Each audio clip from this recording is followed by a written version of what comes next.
warahmatullahi wabarakatuh. Perkenalkan, nama saya Rifki Angelia Simatupang dengan NPM 25065412006. Pada kesempatan kali ini, saya akan memaparkan hasil dari analisis saya terhadap brand UMKM dengan strategi komunikasi dari brand Teens Coffee. Video ini guna memenuhi syarat ujian tengah semester untuk mata kuliah penyusunan program komunikasi. Teens Coffee merupakan bisnis F&B lokal yang awalnya didirikan oleh dua pemuda asal Universitas Indonesia, yaitu Firdausi Del Izzat Gazira dan juga Anas Taufikur Rahman Fatah.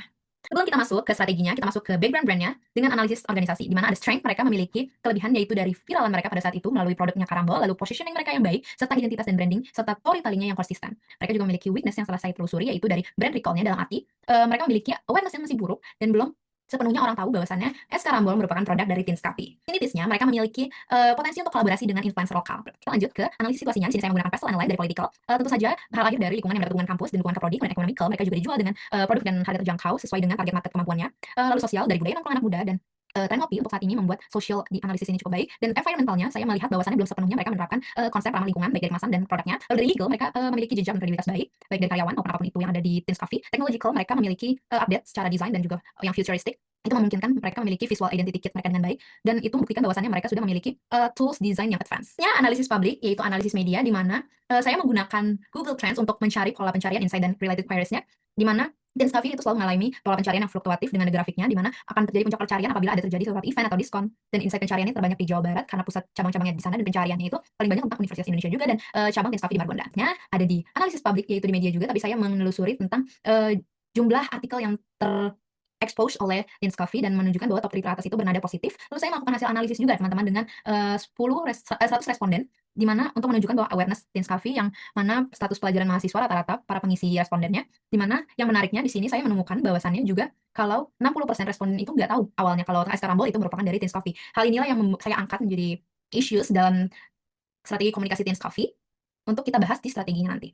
Selanjutnya ada dari problem statement-nya. Problem statement-nya itu saya pakai dengan study case Isa Karabolang, itu merepresentasikan Ice Karambol, di mana problem statement-nya itu masih kurangnya awareness brand, lalu rendahnya engagement dan interaksi customer. Smart goal, di sini tujuannya yang akan saya capai apabila saya merancang strategi dengan spesifik itu harus memperkuat posisi brand, meningkatkan awareness dan segala macam. Lalu juga saya akan measurable dengan rancangan strategi yang akan terukur dengan followers dan peningkatan konten yang organik, lalu achievable, relevan, dan time bound itu akan berada di 6 bulan. Target audience di sini saya membagi jadi segmen primer dan sekunder, di mana kita sama persepsi terlebih dahulu. Primer itu adalah target utama dari market Teens Coffee, dan sekunder itu adalah calon-calon pembeli yang berpotensi untuk membeli di Teens Coffee. Dari audiens kita klasifikasikan sebagai mahasiswa Jabodetabek dan luar Jabodetabek. Demografisnya untuk pelajar dan pekerja.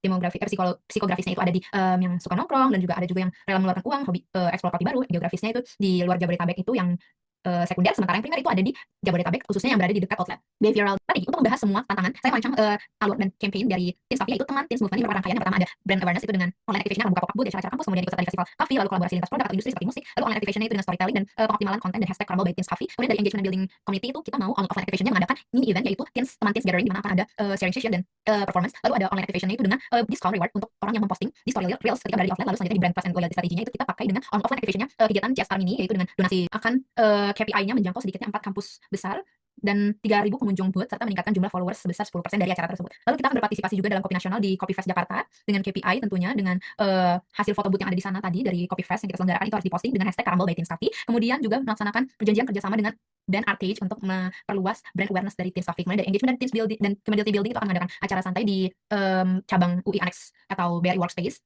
dengan maksimal 100 peserta hadir. Pelanggan juga harus atau boleh membuat konten di outlet untuk mendapatkan diskon 10%. Dan dari brand and royalty stats-nya itu strategi kita dengan membagikan semacam kartu member untuk teman-teman Teens Coffee yang loyal terhadap brand kita, di mana untuk 20 pembelian akan mendapatkan ditukar menjadi menu gratis. Dan yang terakhir untuk kegiatan sosial kampus yang kami dukung, kemudian harus mengunggah postingannya di akun organisasi dan mengetag teenscoffee.id. Untuk timeline-nya itu akan saya bagi menjadi 6 bulan dengan 2 bulan di brand awareness. Di Januari itu ada pop-up booth di kampus IPB, ITB minggu kedua, Unpad, dan Undip. Lalu di Februari itu ada Coffee XRT itu dimulai untuk pelaksanaannya. Lalu ada mulai konten-konten dengan narasi yang sudah ditentukan. Lalu di bulan Maret itu ada teman Teens Gathering yang pertama di awal bulan, di minggu pertama, lalu mulai melaksanakan periode diskon 10% untuk yang posting. Lalu di bulan April itu juga ada teman Teens Gathering 2 di minggu pertama lagi, dan melakukan periode diskon juga. Di bulan Mei dan juga bulan Juni itu akan dilaksanakan CSR, CAF, dan juga program kartu member. Itu adakan budgeting, dan kami akan membutuhkan dukungan sebesar 30 juta rupiah untuk melaksanakan event-event yang sudah disebutkan barusan. Lalu dengan jenis-jenis pengeluarannya sudah tertera di sana, di mana pop-up booth dan juga souvenir-souvenir serta backdrop untuk acara. Demikianlah pemaparan dari presentasi hasil analisis dari brand Teens Coffee. Semoga apa yang dapat saya sampaikan dapat bermanfaat bagi penonton. Terima kasih.